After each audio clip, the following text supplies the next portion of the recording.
सद्गुरु दीन दयाल जी, तुम लग अपनी दौड़।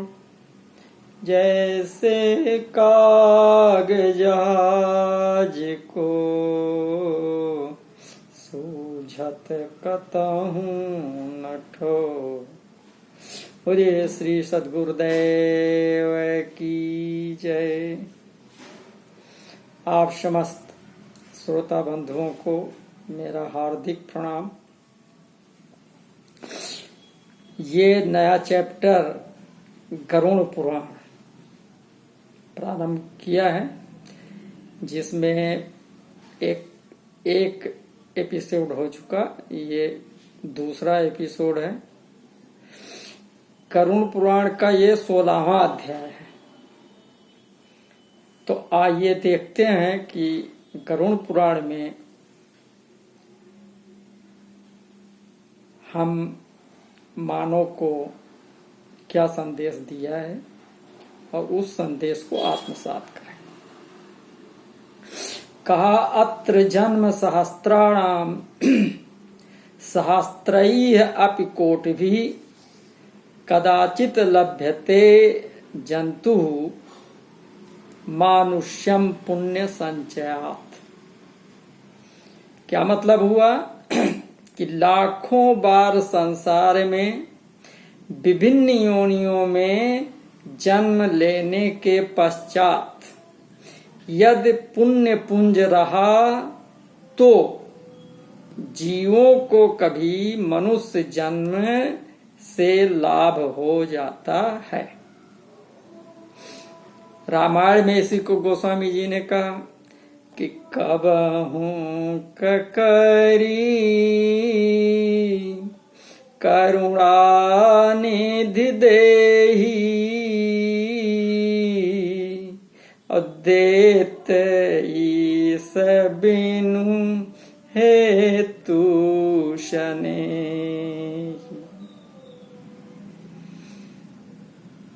तो आगे बताया सोपान भूत मोक्षस्य मानुष्य प्राप्य दुर्लभम यस तारयत ना आत्मानम तस्मात् पाप तरो अत्र कहा।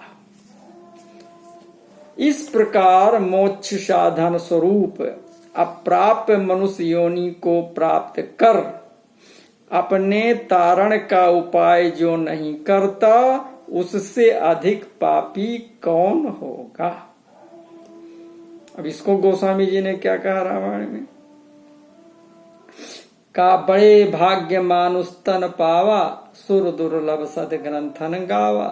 साधन धाम मोक्ष कर द्वारा और पाए जो नहीं पर लोक संवार। सो परत्र दुख पावहीं सिर धुन धुन पछताएं कालें कर्महि ईश्वरें मिथ्या दोष लगाए। जो न तरई भव सागरहि नर समाज यस पाए सो कृत निंदक मूढ़ मति आत्महन गति जाए। ये गरुड़ पुराण से मैच होता जा रहा है। फिर आगे क्या बताया, नरा प्राप्य उत्तमम जन्म लब्ध्वा च इंद्रिय सौष्ठम न चेत्यम आत्महितम यस्तु सा भवेत ब्रह्म घात। कि नर के हाथ पैर आदि रमणीय हों, उत्तम वंश में जन्म प्राप्त कर अपने हित की बात को नहीं सोचे तो ब्रह्मघाती होता है। फिर क्या बताया, बिना देहेन कस्य पुरुषार्थो न विद्यते तस्माद् देहम धनम रक्षेत पुण्य कर्माण साधयेत। बिना देह के किसी को भी पुरुषार्थ नहीं होता, यानी कुछ करने के लिए शरीर की आवश्यकता होती है। इसलिए शरीर रूपी धन की रक्षा कर पुण्य कर्मों का साधन करें, यानी पुण्य प्राप्ति का साधन अवश्य करना चाहिए। फिर क्या बताया, रक्षेत सर्वदा आत्मानम आत्मा सर्वस्य भाजनम रक्षणे यत्र मा तिष्ठेत जीवन भद्राण पश्यति। सदा आत्मा की रक्षा करें, क्योंकि आत्मा से ही सब होता है। इसकी रक्षा में प्रयत्न करना चाहिए। जिंदगी बनी रहेगी तो अनेक शुभ अवसर मिलते रहेंगे। अतः सर्वप्रथम कर्तव्य है कि आत्म कल्याण हेतु कार्य करें। पुनर्ग्राम पुनः क्षेत्र पुनर्वित्तम पुनर्गृहम पुनः शुभ अशुभम कर्म न शरीर पुनः पुनः। क्या बताया कि गांव, क्षेत्र, धन, घर और शुभ अशुभ कर्म ये पुनः पुनः प्राप्त हो सकते हैं, बार बार मिल सकता है, किंतु मनुष्य शरीर पुनः पुनः नहीं प्राप्त हो सकता, परंतु मनुष्य शरीर दोबारा नहीं मिल सकता। ना शरीरम पुनः पुनः। फिर क्या बताया, शरीर रक्षण उपायाः क्रियन्ते सर्वदा बुधैः न इच्छत च पुनस्त्यागमपि कुष्ठादि रोगिणः। इसलिए बुद्धिमान व्यक्ति हमेशा शरीर की रक्षा का उपाय करते हैं। कुष्ठ आदि के रोगी भी अपने शरीर को त्यागने को तैयार नहीं होते। तद गोपितम स्या अर्धम अर्धम धर्मो ज्ञानार्थम एवं ज्ञानम तु ध्यान योगार्थम चिरात प्रवीम उच्यते। क्या बताया गया कि शरीर की रक्षा धर्माचरण के उद्देश्य से और धर्माचरण ज्ञान प्राप्ति हेतु और ज्ञान ध्यान एवं योग की सिद्धि हेतु और फिर ध्यान योग से मनुष्य अविलंब मोक्ष प्राप्त कर लेता है। देखिए, मोक्ष प्राप्ति के तरफ ये अध्याय गरुड़ पुराण प्रेरित कर रहा है। आत्म एव यदि ना आत्मानं हितेभ्यो निवारयेत को अन्यो हितकरस् तस्माद् आत्मानं तारिष्यति। अहित कार्यों से यदि आत्मा व अपने को न बचाया तो फिर अन्य कौन हितकारी है जो आत्मा को पार लगा देगा। इहैव नरक व्याधेश चिकित्सा न करोतिया गत्वा निरऔषधम देशम व्याधिस्ता किम करिष्यति। जो व्यक्ति इस जन्म में नरक रूपी रोग की दवाई नहीं करेंगे,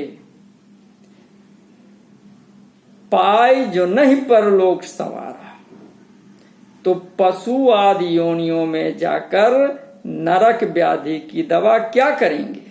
यानी पशु योनि में और योनियों में मोक्ष प्राप्ति हेतु कोई कर्तव्य कर्म नहीं हो सकता है। जो कुछ भी होना है वो इसी मानव शरीर से ही हो सकता है। ये अप्राय व्याघ्री वास्ते जराच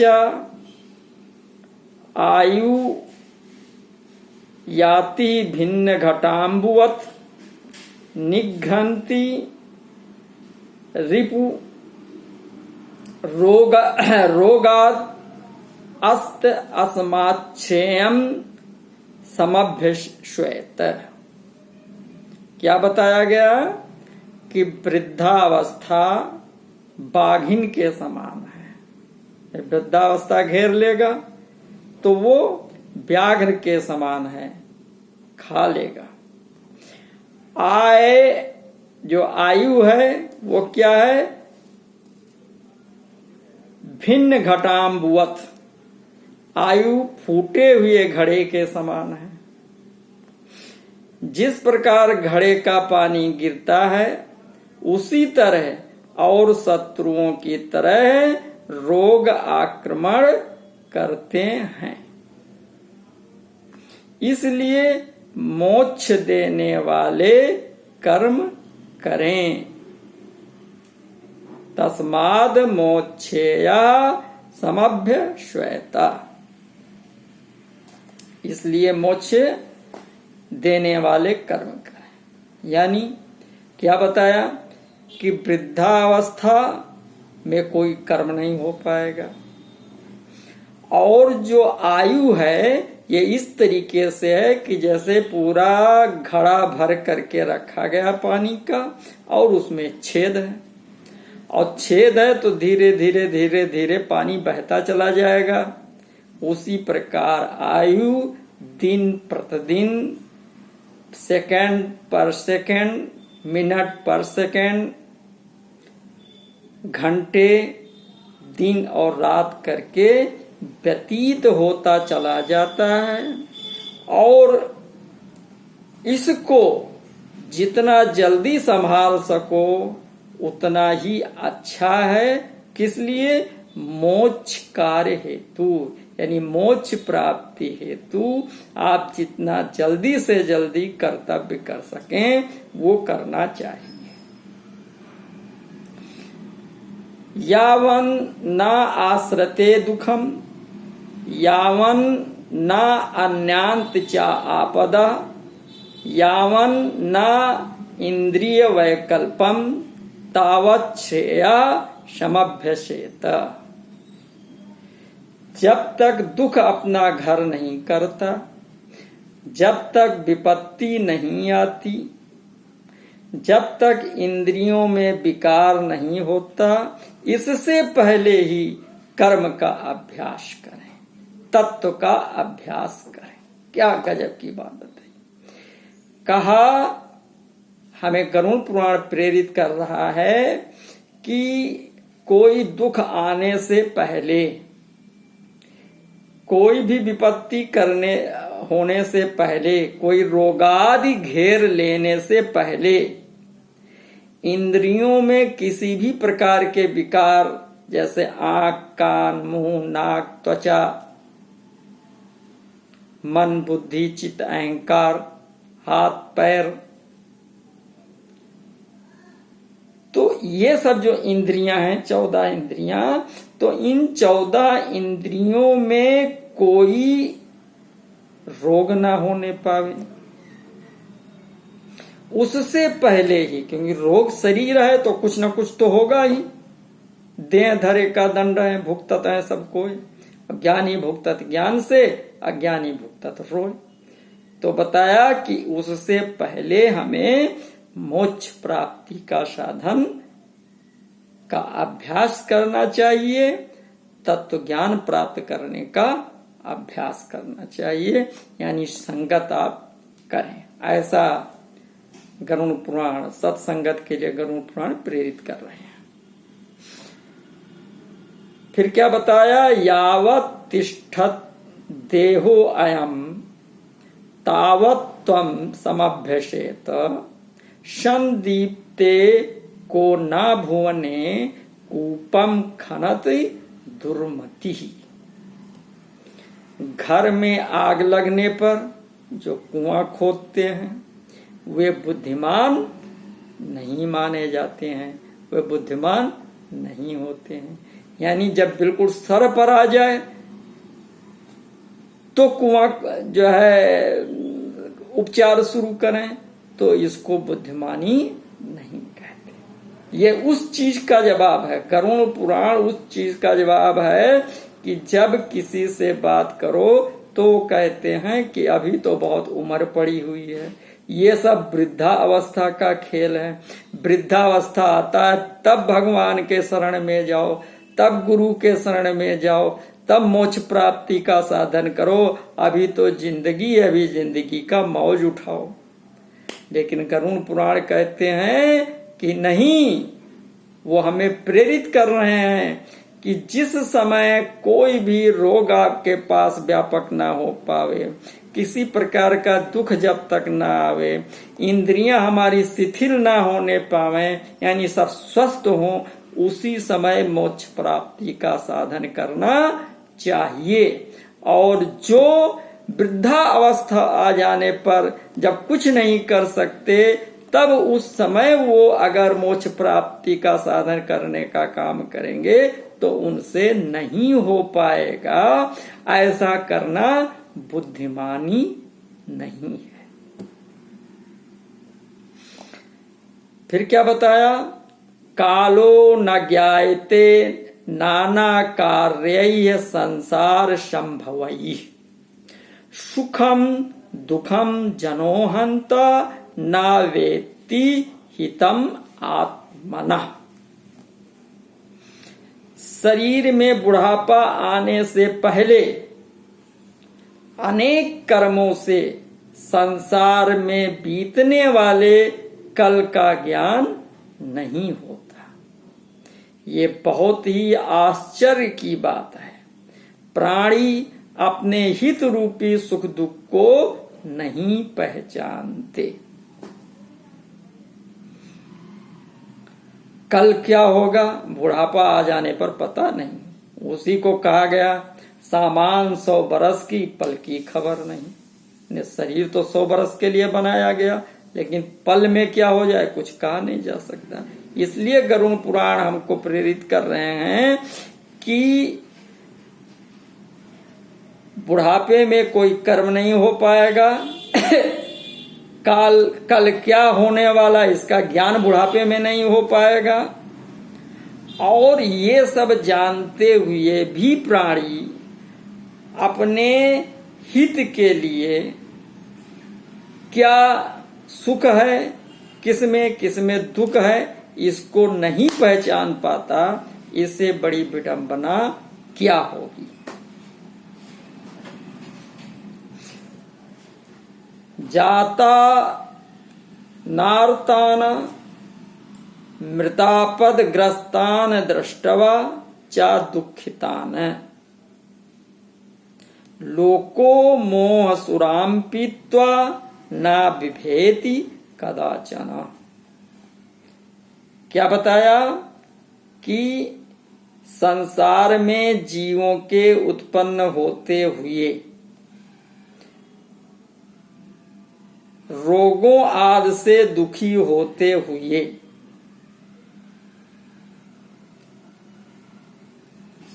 मृत्यु प्राप्त करते हुए और आपत्तिग्रस्त तथा दुखी देखकर भी सांसारिक मनुष्य मोह रूपी मदिरा को पीकर पूर्वोक्त जन्म मरण आदि रूपी विविध क्लेशों से कभी भी भयभीत नहीं होता। ये बहुत बड़ी विडंबना है। यानी क्या कह रहे हैं कि संसार में जीव देख रहे हैं कि जीव उत्पन्न होता है, उत्पन्न होने के बाद में शरीर जब मिलता है उसके बाद में रोग आदि से दुखित होता है, मृत्यु को भी प्राप्त करता है, आपत्तियां भी आती हैं, सांसारिक दुख भी बहुत होता है, फिर भी मनुष्य मोह नहीं छोड़ पाता। जन्म मरण विविध प्रकार के होते हैं, उनके क्लेश को भी वो जानता है। बताया भी जाता है कि जन्मत मरत दुसा दुख होई, तब भी व्यक्ति मनुष्य भयभीत नहीं होता। इससे बड़ी विडंबना और क्या होगी। संपदा स्वप्न संकाशा यौवनम कुसुमोपमम तड़ित चपलम आयु अयम कस्यत यद जानतो धृति। संपदा स्वप्नम संकाशः, यानी भौतिक संपत्ति स्वप्न की तरह नश्वर है। यौवनम कुसुमोपमम, यौवन भी फल के समान मुरझा जाने वाला, फूल के समान मुरझा जाने वाला है। यौवनम कुसुमो उपममम, फूल के समान मुरझा जाने वाला है। तड़ित चपलमा आयु बादलों में चमकने वाले बिजली की तरह चंचल है।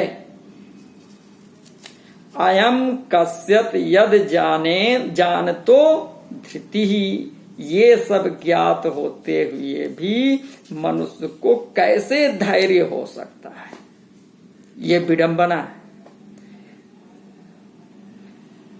बताया कि भौतिक संपत्ति स्वप्न की तरह नश्वर है, खत्म हो जाती है। जो ये जवानी है वो जैसे फूल पहले अच्छे लगते हैं, फिर कुछ दिन में मुरझा जाते हैं, एक ही दिन में। तो उसी प्रकार ये जो जवानी है, यौवन अवस्था है, ये बुढ़ापे में बदल जाती है। जो आयु है, एज जो है, वो जैसे बादल बिजली में चमकती है, बिजली चमकती है बादल से, तुरंत त्वरित चालक होता है, फिर समाप्त हो जाता है क्षण भर में। उसी तरीके से ये मनुष्य की आयु है। और ऐसी अवस्था होने पर मनुष्य धैर्य रखे हुए है, यानी वो मोक्ष प्राप्ति हेतु तो कोई साधन नहीं कर रहा है। इससे बड़ी विडंबना और क्या होगी। ये गरुड़ पुराण हम सब मनुष्यों को ये प्रेरित कर रहे हैं, तो इन्हें हमें आत्मसात करना चाहिए, समझने का प्रयास करना चाहिए और वेद शास्त्रों के आज्ञानुसार कर्म करना चाहिए। ये हमारे सनातन धर्म का ये परम कर्तव्य है। तो आप सभी लोगों को नमस्कार।